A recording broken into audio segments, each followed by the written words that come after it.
Ok, gente, agora nós vamos falar sobre os casos específicos de concordância nominal. Primeiro deles, a palavra menos, como eu já falei para vocês, é um advérbio e por esse motivo ele não vai sofrer variação, independente da frase em que ele apareça. Então aqui eu tenho preciso completar essa lacuna com esse advérbio, menos, né? E aí, depois desse advérbio, vem a palavra pessoas. Pessoas é uma palavra no feminino e no plural. Então, muitos de nós tendem a fazer o seguinte: há menos pessoas do que esperávamos. Mas, como eu já falei para vocês, pela gramática tradicional, isso não é aceitável, tá?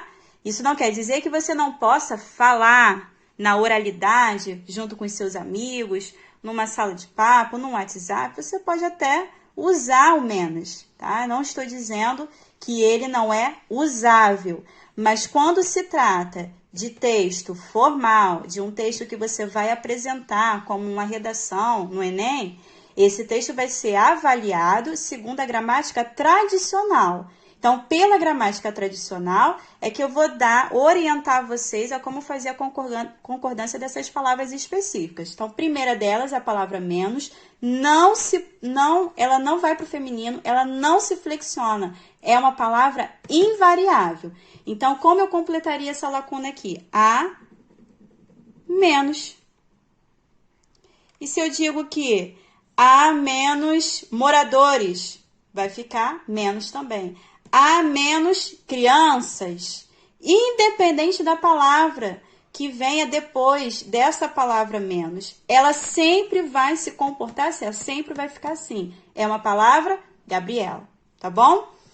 Um outro caso específico de variação é a palavra meio. O que acontece? A palavra meio tem dois tipos de classificação. Ela pode ser advérbio, mas existe também a palavra meio, que é numeral. Ok? Vocês já estudaram há um tempo o caso das palavras polissêmicas, ou seja, são palavras que têm a mesma forma, mas sentidos diferentes, né? Como a palavra manga. Existe manga de camisa e manga fruta, mas elas têm a mesma forma, se escreve da mesma forma. Então, isso acontece aqui também com a palavra meio. Existe a palavra meio que é advérbio e existe a palavra meio que é um numeral. Quando que ela é advérbio? Quando ela tiver o sentido de um pouco. Quando que ela é numeral? Quando ela tiver o sentido de metade. Então, vamos olhar para as frases aqui de baixo. Eu pedi meio ou meia xícara de café e estou meia desconfiada dele. A gente vai tentar usar esses sinônimos aqui para ver qual meio a gente vai utilizar, tá bom? Eu pedi metade de uma xícara de café. Entra aqui, não é? Fica ok. Estou metade desconfiada dele? Não, né? Estou um pouco desconfiada dele. Então, aqui o meio que vai entrar é o meio advérbio. Aqui, o meio que vai entrar é o meio numeral. Quando se trata de advérbio, ele não varia. Palavra Gabriela. Não esquece disso, tá? Se ele não varia, então ele nunca vai sair dessa forminha. Se ele está no masculino, ele vai continuar no masculino. Se ele está no singular, ele vai continuar no singular. Então, aqui como vai ficar? A gente chegou à conclusão de que o meio indicado para essa situação aqui é o meio advérbio, porque um pouco que fica mais apropriado aqui. Então, estou um pouco desconfiada dele, estou meio desconfiada dele. Sim, meio. Nunca meia, tá? Por quê? Porque nessa situação aqui, o meio é advérbio, logo, ele não pode ser variado, ele não pode ser flexionado. Se eu trocar esse estou e dizer que nós estamos ou elas estão desconfiadas, o meio vai permanecer assim. Ele também não vai para o plural. Então, estamos meio desconfiados, desconfiadas dele, ok? Porque o meio aqui, tá? Só para reforçar, o meio que está aqui é o meio advérbio. Em cima, o meio que a gente vai utilizar é o numeral. Se é numeral, lembra do que a gente falou sobre a palavra numeral. A palavra numeral é um exemplo de palavra variável, então ela pode ser flexionada.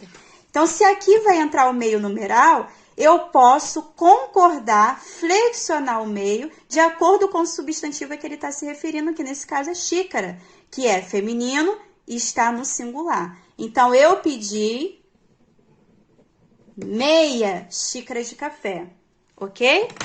Então, nesse caso aqui, o meio sofre variação porque ele é um exemplo de numeral. E os numerais são palavras variáveis. Um outro caso de concordância específica é a palavra mesmo. O mesmo também tem duas situações. Ele pode também ser advérbio e ele pode ser pronome. Ele vai ser advérbio quando dar a ideia de realmente. E ele vai ser pronome quando ele dá a ideia de próprio, própria.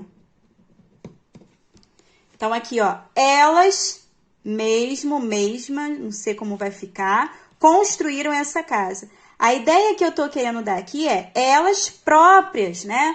Elas próprias construíram essa casa. Elas sozinhas construíram essa casa. Também dá essa ideia. Então, aqui, o mesmo está mais próximo desse sentido aqui, que é o sentido de próprio. Elas próprias construíram essa casa. Se isso acontece, se eu tô mais próxima, né, desse sentido, então o mesmo que eu vou utilizar é o mesmo pronome. Se é pronome, lembrando que o pronome também é uma palavra variável.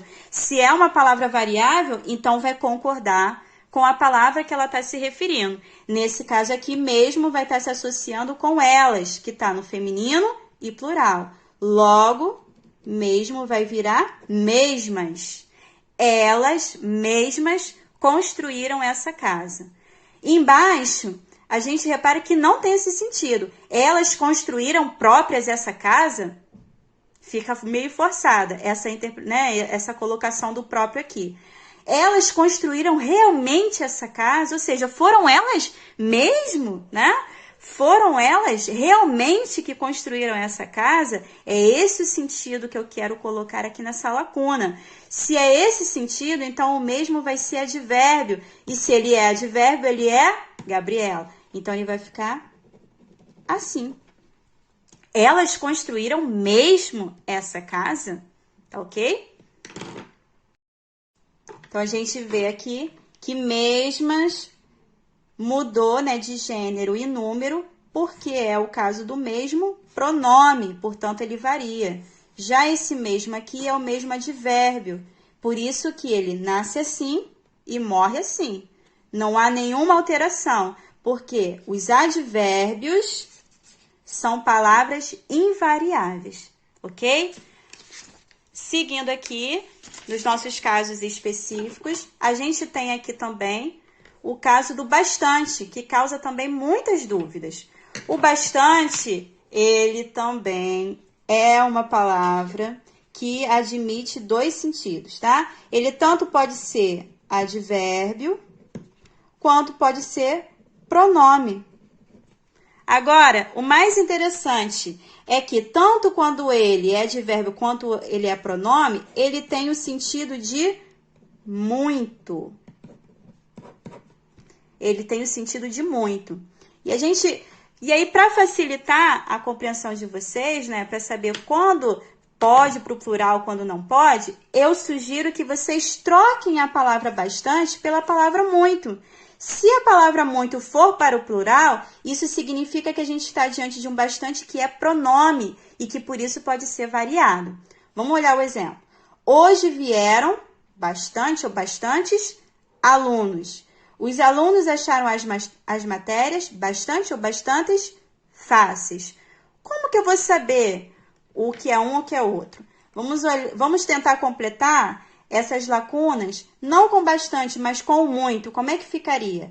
Hoje vieram muitos alunos.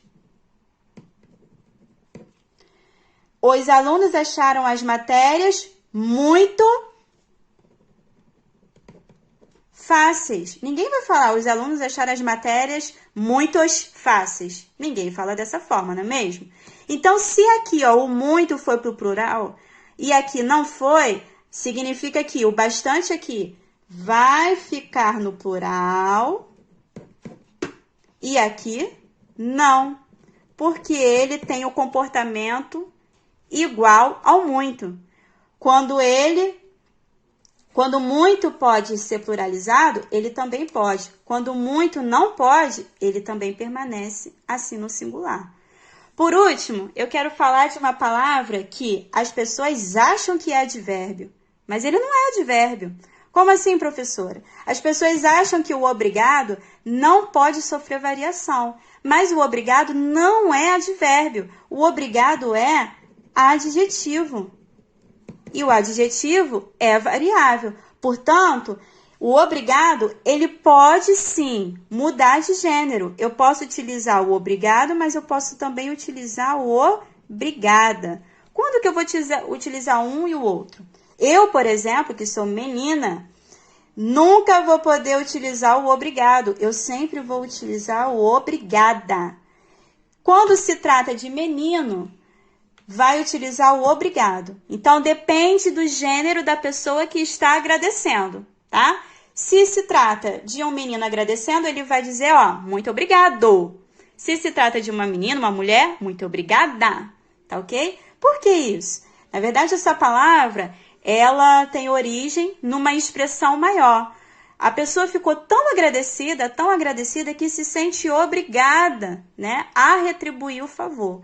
Então, vem dessa expressão. Nossa, vamos colocar aqui, estou tão grata ou grata, né, pelo que você fez, que me sinto obrigada a retribuir. Ora, repara que se eu falo a frase completa que deu origem a essa expressão, eu não vou ter dúvidas de que eu, no meu caso Joyce, vou utilizar o obrigada. Tá ok, gente? Então, obrigado não é advérbio. Ele sofre variação porque ele é um adjetivo. Então, quando agradecer, se lembra da tia Joyce aí, né? Por favor. Depois me dá esses créditos. Não, e se for menino, obrigado. Se for menino, obrigada. Tá bom? Por último, eu falei que aquele era o último, né? Mas você vê como a quarentena já tá deixando a pessoa doida. Eu tenho aqui só mais um caso de concordância específica, que é o caso dessas expressões que tem o verbo ser, que é o é, e um adjetivo. Então, é bom, é necessário, é proibido, é preciso. Como que a gente faz a concordância, não é? Por exemplo, água. Água, pontinho, pontinho, para a saúde. Aí no seu caderno, se eu for copiar, você não fica com a preguiça da professora, não. Coloca o para direito, tá? Bom, eu quero completar essa lacuna aqui com essa primeira expressão. O que eu vou utilizar? É bom ou é boa? É boa ou é bom? O que vai entrar aqui? Um outro exemplo para vocês.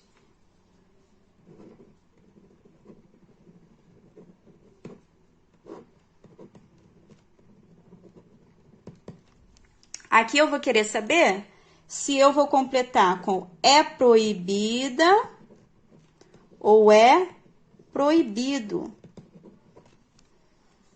Quando que a gente utiliza no masculino e quando que a gente utiliza no feminino? Ah, tem diferença? Tem diferença. Bom, quando o sujeito do verbo, né, assim, é bom, o que é bom? Nesse caso aqui, água, né? Quando o sujeito não tiver determinante, o que que é determinante? Vamos voltar lá para aquela folhinha 2 das palavras, né? Aqui, tia achou. Determinantes são essas espécies aqui, ó. Adjetivo, pronome, artigo, numeral. São palavras que se unem ao substantivo para determinar, por exemplo, o gênero deles, né? Ok. Então, se eu tiver um artigo, um pronome, um numeral ou um adjetivo com esse substantivo, aí vai fazer toda a diferença. Se não tiver, como é o caso aqui, ó, que a água tá sozinha na vida, né? É um outro caso. Então, vamos lá, vamos para os finalmente, né? Você já está enrolando demais. Água é bom para a saúde. A expressão que vai completar aqui nesse caso é bom. Por que é bom? Justamente porque não tem nada determinando o gênero aqui de água. Então, fica de uma forma genérica. Água é bom para a saúde, tá? Agora, se eu tivesse um artigo aqui, como por exemplo o a água é. Nesse caso, eu utilizaria o boa, que é o que vai acontecer aqui, olha. O que é proibido? Entrada. Entrada não está sozinha na vida. Tem o artigo aqui acompanhando. A entrada. Se tem o azinho aqui, o azinho vai vir para cá também. A entrada é proibida por aqui. Ok, gente? Muita informação, né? O que eu sugiro a vocês? Reveja esse vídeo, pare o vídeo, vá copiando no seu caderno, tá? Anotem as dúvidas, me passem pela plataforma ou mesmo pelo WhatsApp, não tem problema. E aí depois a gente vai fazer um exercício sobre esses casos específicos, tá bom? Agradeço aí vocês que me ouviram até agora, tá? E logo mais a gente se fala. Um beijo, gente. Muito importante, fiquem em casa, tá bom?